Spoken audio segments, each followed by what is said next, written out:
And welcome back to my channel. I am so glad that you're here today. I have a really good workshop outlined just for you. We're going to talk about websites you can trust. So if you're uncertain about whether a website is legit or NewsFact is legit, you're in the right place. I'm going to go ahead and share my screen with you, and we're going to hop right into it. Now, if this is your first time joining me, welcome. I am so glad that you're here today. My name is Abby, and I am the CEO and founder of Senior Savvy. I started this wonderful company about 5-6 years ago. I'm also a TEDx speaker, and a host of a couple different TV shows. And you can find me right here just about every week, recording a new workshop just for you. Now, today we're going to talk about websites if they're legit. We're going to talk about some of the best news, finance, technology. We'll look through and we'll determine whether or not the news is legitimate that you're reading and how to fact check that. We have some finance as well as shopping websites. But first and foremost, it's really important to me that you are constantly on the lookout for whether or not a website is legitimate and if it's secure. And what I want you to do is keep your eye up top at the internet address bar, because when you see that HTTPS, it's the S that makes it secure. So just like when you're driving, you look at your dashboard to see how much gas you have. Same thing with the internet address bar, the location bar up there. Take a peek up there and make sure that that website is secure.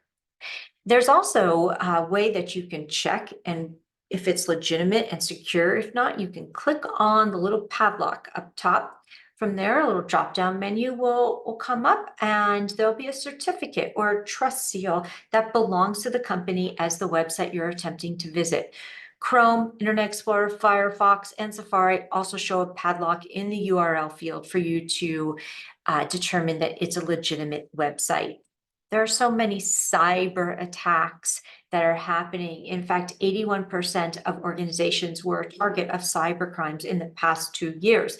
That's crazy, but we're doing so much online these days. One way that my students tend to be a victim of a cyber attack is through ransomware. What usually happens here is you're on your computer, typically a Windows device, and what happens is you get one of these great big blaring pop-ups that come on the screen and will prevent you from doing anything else. This is called ransomware. What you've been hacked, what they want you to do is call the number here to get your computer released and give it back to you. It's like blackmail. What I don't want you to do is call that number. What I do want you to do is unplug your computer from the wall, wait 10-15 minutes. Also make sure you're not plugged into an internet line or anything like that, and then plug it back in. This should go away. By no means should you call that number on the screen, okay?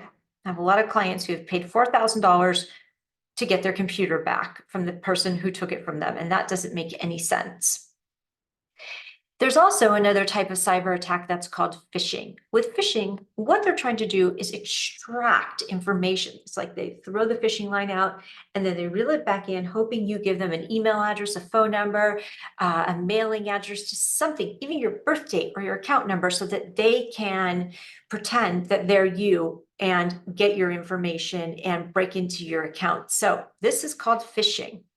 Another thing is called third-party content injection. You might be on a website and you'll see that like a little window pops up. That's another way to get your attention, to get you drawn into a fake offer and to give the hacker more information about you. Now, I'm going to go over a couple of simple steps for awareness. And the first one, which we talked about, is just keeping your eye up top at the URL. The URL is the address that appears in your browser's address bar, and it contains important information about how safe you are.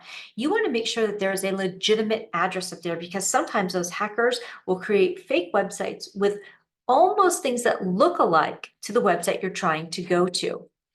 You can also access Google Safe Browsing. Now, you have your phone nearby you, pick it up, take a picture of what's on the screen here, because I want you to be able to go back here, and anytime you're uncertain of whether or not a website is legitimate, you can type in Google Transparency Report, that's the actual name of it, and then you can put in the site URL to make sure that it's a legitimate website.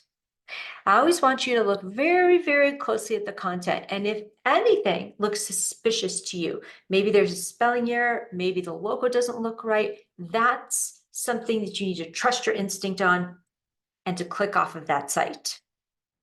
You can also go to a domain name research company like GoDaddy, for instance, that hosts domain, and you can type in, find out who has the registered web address. When there are reviews for a website or a new business that you're visiting, go ahead and check the reviews. If they look like the top one, chances are it's not legitimate. Typically, reviews will have the person's picture, it will have their name, it will say more details about them, how many reviews they have written. Now, we're going to move into some of the best of the best. So these are my favorite websites for different things that you may be doing online, where the first one is travel websites.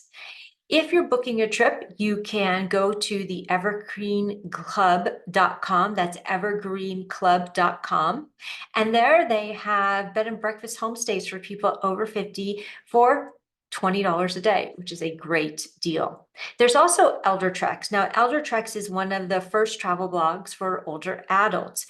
They hold more than 15 years of experience in the travel industry, and that is eldertreks.com. Next up, we have Frommer's, which has been around for a long time. It's a website filled with some of the best locations for seniors to travel to. Now let's talk about my favorite category, which is technology. One of my favorite tech sites. I go there all the time just to get ideas about things to talk about, what's new. I like to hear from Kim Komando. Komando.com has how-tos, they've got videos, they have reviews, a lot of great information. And Kim is a Phoenix native, which is why I've been following her for a long time. And she's also called the Digital Goddess. Next, there's Tech Boomers. Tech Boomers is a website that I go to from now and then just to find out how they're explaining something like creating a Zoom meeting or creating a schedule for a Zoom meeting, that type of thing. And how are they explaining it to the same people who are watching my content? So I have gone here many times just to see and watch their how-to so that I can teach it better to you. And that's techboomers.com. There's also the Senior Tech Club. The Senior Tech Club makes it easy to learn new tech topics. And so that is seniorsclub.com. Okay, the seniorclub.com. Now let's talk about some health websites. Why? Because I don't want you to self-diagnose, but if you're planning on doing that, the Mayo Clinic is one that I'd recommend you go to, mayoclinic.com, as well as WebMD. And there's one called Health Central. Now, Health Central features information and products about living a healthier lifestyle, but there's also a lot of good information about medications there.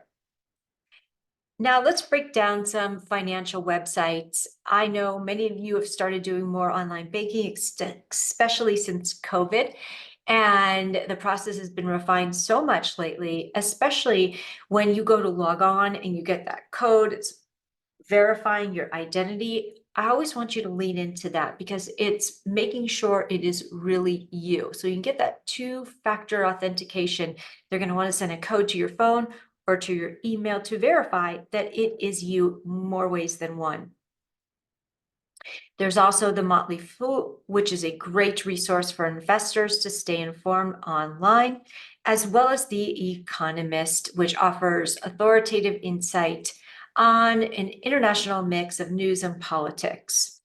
Now, I've got some of my best overall websites. And the first one here is the AARP.org.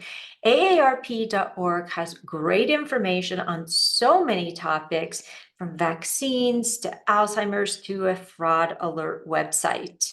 There's also the National Institute on Aging, so you can get the latest information on events, on research, on funding, all around health information.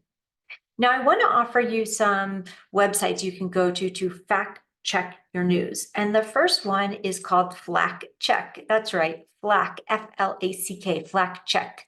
Flack Check is a political literacy companion site to the award-winning Fact Check. The next one up, which really gives you an unbiased look at unbiased media. Now, I do have a handout of all of these resources available for you. You just got to email me and ask for it, and I can send it to you. You can always find me on Facebook, putting on videos, talking more about tech topics just like these, as well as on my YouTube channel. Now, I just want to thank you all for being with me today. As always, it's an honor and a privilege to serve you, and I'll see you back here next week. Goodbye.